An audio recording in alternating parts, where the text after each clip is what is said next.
कोल्हापूर जिल्ह्यातील काही महत्त्वाच्या बातम्या आता आपण थोडक्यात पाहणार आहोत। त्यासाठी आता पाहूया संक्षिप्त बातम्या अर्थात फास्ट न्यूज। कोल्हापुरातील जाधववाडी इथं संभाजी माने राहतात, तर त्यांचा भाऊ शिवाजी माने कळंबा परिसरात राहतो। मे 2022 मध्ये संभाजी माने यांना शिवाजी माने यांनी 4 लाख रुपये दिले होते। महिना 9% व्याजाने पैसे दिले असून एकूण 10 लाख रुपये परत देण्याची मागणी शिवाजी माने यांनी केली होती।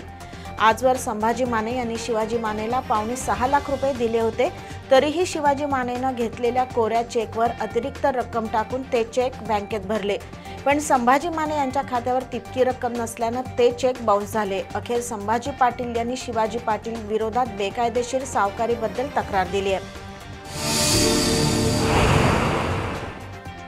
कोल्हापूर महानगरपालिकेच्या वतीनं स्टेशन रोडवरील गोकुळ हॉटेल शेजारी मेकॅनिकल कार पार्किंग प्रकल्प उभारला जात आहे। अंतिम टप्प्यात आलेल्या कामाची प्रशासक के मंजुलक्ष्मी यांनी पाहणी केली। सर्व कामं वेळेवर पूर्ण करण्याच्या सूचना ठेकेदाराला देण्यात आल्या। तसंच महापालिकेचं उत्पन्न वाढवण्यासाठी या पार्किंगच्या तीनही बाजूला LED स्क्रीन बसवले जातील। प्रवाशांच्या सुविधेसाठी इथं स्वच्छतागृह उभारली जातील। 38 चारचाकी वाहनांच्या पार्किंगच्या व्यवस्थेसाठी सुमारे 4.5 कोटी रुपयांचा खर्च आहे, पण त्यातून पर्यटकांना पार्किंगची चांगली सोय उपलब्ध होईल असं प्रशासकांनी सांगितलं।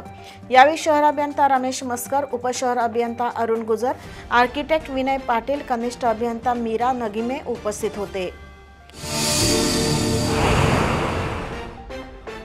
वारसा नोंद करण्यासाठी 10,000ची लाच स्वीकारताना इचलकरंजीतील शहापूरचा तलाठी गणेश सोनवणे आणि कोतवाल नेताजी पाटील या दोघांना गुरुवारी लाचलुचपत प्रतिबंधक विभागानं रंगेहात पकडलं होतं। या प्रकरणी शिवाजीनगर पोलीस ठाण्यात त्या दोघांच्या विरोधात गुन्हा दाखल झाला। त्या दोघां संशयितांना आज न्यायालयानं 1 दिवसाची पोलीस कोठडी सुनावली आहे। जुना बुधवारपेठ ते पंचगंगा स्मशानभूमीकडे जाणाऱ्या रस्त्यालगत असलेल्या एका उंच झाडावर पतंगाच्या दोऱ्यात एक खार अडकली होती।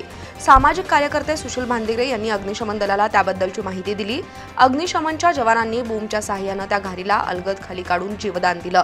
या घारीला वन विभागाकडे सुपूर्द करण्यात आलं। शनिवार पेठेतील काळा इमाम तालीम आणि स्वस्तिक हॉस्पिटल यांच्या वतीनं मोफत आरोग्य शिबिर घेण्यात आलं। या शिबिरात हृदयरोग, मुतखडा, त्वचारोग, दाताचे विकार आणि नेत्र तपासणी करण्यात आली। तसंच आयुष्यमान भारत कार्ड काढून देण्यात आलं। ज्या रुग्णांना शस्त्रक्रियांची गरज आहे अशा रुग्णांवर महात्मा फुले जन आरोग्य योजनेतून मोफत शस्त्रक्रिया केल्या जाणार आहेत। या शिबिराचा लाभ 100 पेक्षा अधिक नागरिकांनी घेतला। यावेळी सुरेश सांगवडेकर, किरण निळकुंटे, अवधूत कलकुटकी, अभय गवळी, प्रसाद गवळी, विशाल पवार यांच्यासह कार्यकर्ते उपस्थित होते।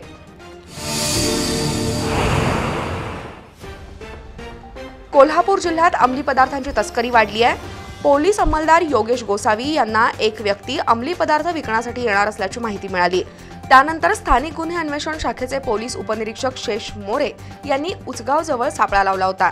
त्यावेळी अभिषेक मोरे हा 23 वर्षांचा तरुण MD ड्रग्ज विकण्यासाठी आला होता, तर विवेक तानाजी पवार हा 28 वर्षांचा तरुण हे ड्रग्ज घेण्यासाठी आला होता। पोलिसांनी या दोघांनाही ताब्यात घेऊन 12.23 ग्रॅम MD ड्रग्ज आणि 3 मोबाईल हँडसेट आणि मोटरसायकल असा 2,36,000चा मुद्देमाल जप्त केला। हे अंमली पदार्थ मुंबईतून आणल्याची माहिती पोलिसांना मिळाली। त्यानुसार गांधीनगर पोलीस पुढील तपास करतायत।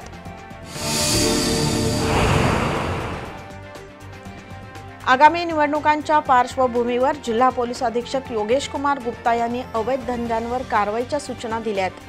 त्या अनुषंगाने स्थानिक गुन्हे अन्वेषण शाखेचे उपनिरीक्षक संतोष गळवे यांचं पथक कामाला लागले। इचलकरंजीतील इंदिरानगरमधील वसीम तांबोळी गुटखा, पान मसाला, तंबाखूचा साठा करून त्याची विक्री करत असल्याची माहिती पोलीस अंमलदार वैभव पाटील यांना मिळाली। त्यानुसार पोलीस पथकानं छापा टाकून वसीम तांबोळीला ताब्यात घेतलं। त्याच्याकडून विविध कंपन्यांच्या सुगंधी तंबाखू, सुपारी, पान मसाला, सुगंधी जर्दा असा 1,72,000चा मुद्देमाल जप्त करण्यात आला। या कारवाईत महेश पाटील, विशाल चौगुले, संतोष बर्गे, राजू कोरे, सागर चौगुले सहभागी झाले होते।